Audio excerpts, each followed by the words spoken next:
Hey guys, we're back here with Al Armitage, and we are speaking about California possibly splitting up into separate states in November. It will be on the ballot.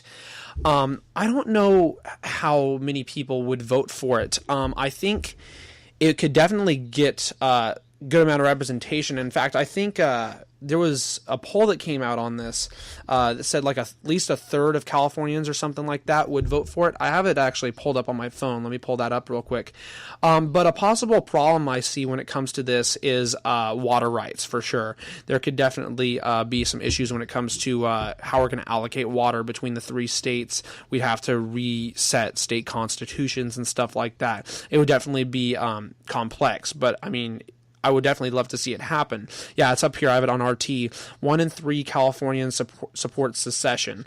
The number of Californians who would rather see their state a sovereign nation than part of the United States has jumped. Oh, well, that's just secession. My bad. That's for the Cal exit movement. I have another poll up here somewhere. That's right. I was looking for stuff in relation to that. Splitting California. Let me see what I found here. I remember seeing something on this. California split. 41%. 41% are actually want to see it split into 3 states. So there's a chance, but I don't know if it would happen. But I would like to see it happen personally. Like I said, there's not just that issue. It'd be interesting to see how college rates, if they would stay the same or change, knowing that you like would be going to university out of state if you live in Northern California, and if you're going to like USC, or even if you're going to like UC Berkeley and stuff like that, they technically will be out of state because you'd have 3 different states in California. So that'd be interesting to see. So I don't know how I feel about it, but overall I'm more towards yes, let's do it, than I am saying let's stay away from it. But I have a question. Like, isn't it problematic because who would like, because we have a state government, right? Right. And we have state representatives, state assemblymen, and a governor. Who would they represent? Like, who would the governor be? If there's an incumbent governor, say it's like Gavin Newsom and he wins, who would, and they split the states up and stuff like that. Say he's still in office, who would he be the state governor of? Like, I don't even know. That's a good question. I mean, it depends. If we have this, I mean, the state capital is in Sacramento, which would be Northern California. That's interesting. Yeah, I haven't really thought about that. I think because I was thinking that'd be interesting to see. It could be like North California because it would be in North California, but then again, it's not like we're the ones who voted for him. So right. I mean, maybe he would just be relocated in the new California, which would be like what you said, like Bay Area and like LA and stuff like that. Right. But I'm not sure, like, what would happen to their political positions? That's what I was wondering. Well, I don't know what would happen there, but to go back on something you were stating earlier about how Northern California is more liberal. Now, I thought you were wrong. You're actually right, because I'm looking at it right here. It's not. I'm not saying Northern California is part of the Bay Area because it's still not. But I'm looking in 2016, Northern California had Clinton by 37 percentage votes. Regular California, which is the coastal line, had her by 44.1. Southern California is actually the most conservative. They only had Clinton by 9.7. Now, that doesn't mean necessarily everything because that's just a presidential election. But however, you still do have more Democrats and liberals in the state, pretty much in most of those areas, than you do conservatives. Yeah, I mean, I'm still for it though. I mean, at least it would split things up a little bit. I mean, I'm not totally passionate for the 3-state split. I was more in favor of like a Jefferson, California split where we would kind of get our own state up here, where it's like more conservative and stuff like that. Right. Not saying I'm conservative, but I'm just saying like more representation. But, right. I don't know. I mean, I'm not okay. Let's just say I'm not totally for it, but I'm not totally against it. Like, I don't feel strongly towards one way, but I definitely think somehow, some way, we need to split up the state. It's too big. Yeah, it definitely is for sure. We have way too many people that live in California. In fact, I think the population is actually over 40 million. Let me take a look at that. Is that right? California population. Let's see. Oh no, it's 39.54 million. Oh well, yeah. 40 million. That's pretty much, yeah. That's crazy. That's crazy. That's even a higher population than like Canada and most countries in like Europe and stuff like that. Well, Tim Draper, the venture capitalist out of Silicon Valley, who was the one who proposed splitting into 3 states and got the 600,000 signatures out of the 300,000 required. He said that we actually have the population of like 6 states in the eastern coast, which is just crazy combined. Yeah, that's insane. I mean, yeah, I wouldn't even mind if like more states kind of did this, like even Texas, because like there's liberal parts in Texas that they don't feel like they get represented. I'm sure, like, oh, for sure, like Dallas and Houston and stuff like that. Like, and Texas is huge. I think they should split it up too. Like, more representation, I think, would probably be better. No matter, I agree for sure. Like what political ideology you are. Now, I understand that you could always have another solution of redrawing county lines, but as long as the Democrats are in power, that's not going to happen. So I think that actually this is the best way to go. It will be interesting to see when it's all written out, all the different issues that'll be involved with the proposal, but I'm definitely looking forward to seeing what it's all about. Yeah, for sure. All right, so going ahead and getting on to the next issue here. I've wanted to talk about this. I didn't have a podcast last Friday. I was considering it, but still too busy. So I want to go ahead and talk about this. This is a week-old story. It's actually still developing in some senses. So last week, France, Britain, and the United States, all in a coalition, formed together to form a bomb strike against Syria. And this is an article from Vox that I've mainly looked at this week that explains it all in about 400 words or so. So there was a strike that killed, it was with chemical weapons that killed civilians outside of Damascus.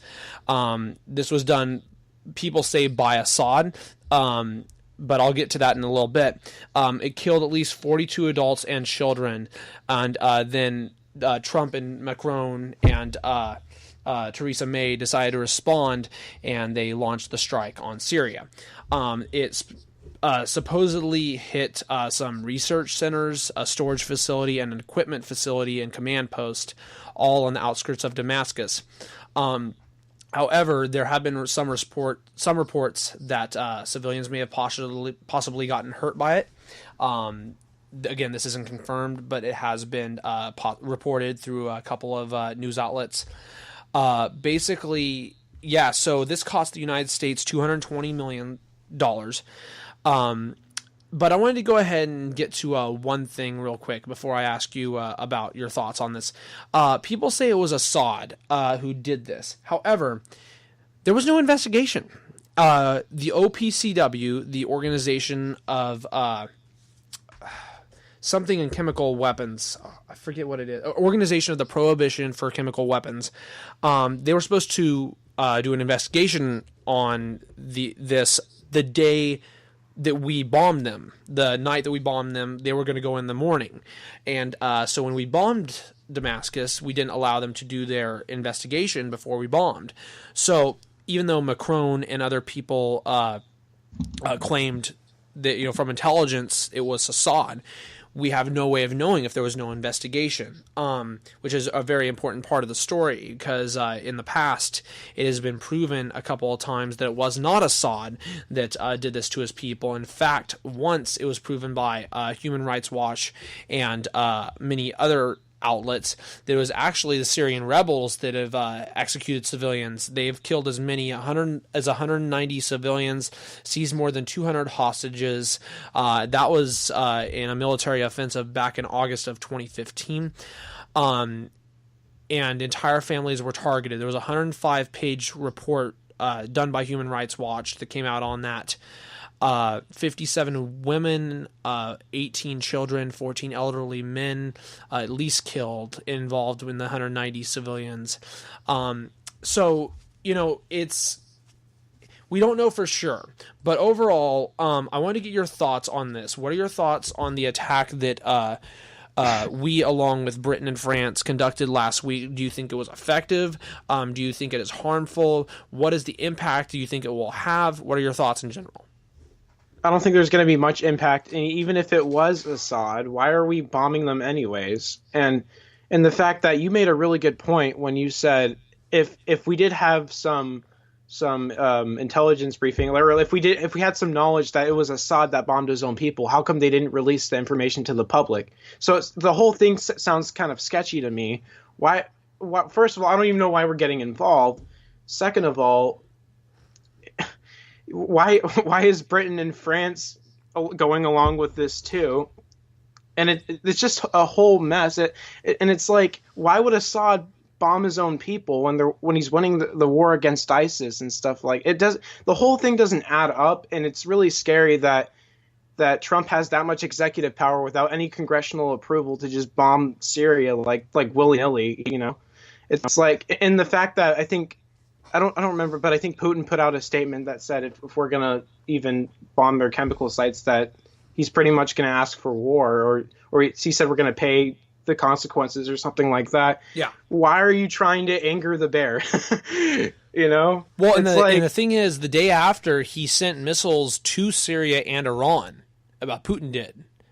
He authorized Russia to go ahead and do so. I read that in RT. Wait, Trump did? Or?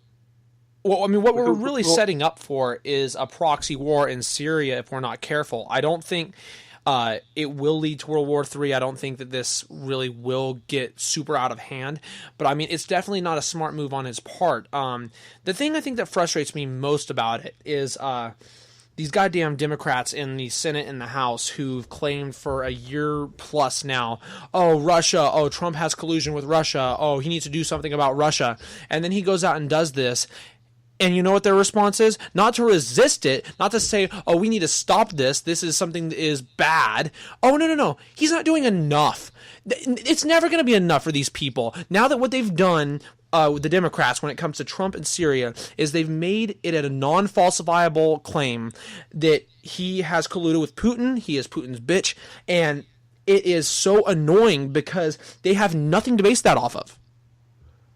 Yeah, and even I was saying that. Well, actually, I noticed that a lot of Democratic politicians didn't even speak out against this move, and I think even more the conservative crowd were against Trump's bombings than even liberals were. The only pushback against Trump's bombings is they say, he didn't go about it the right way. They didn't say, it's a bad thing. He didn't go about it the right way. Obama went about it the right way. That doesn't mean shit. I don't care what way you go about it. It's bad.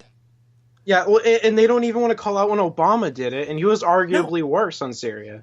I mean, he killed 2,500 civilians with the bombings. He taught 90% the wrong people with all of the drone strikes in Syria, cost hundreds of millions of dollars, up in the words of billions.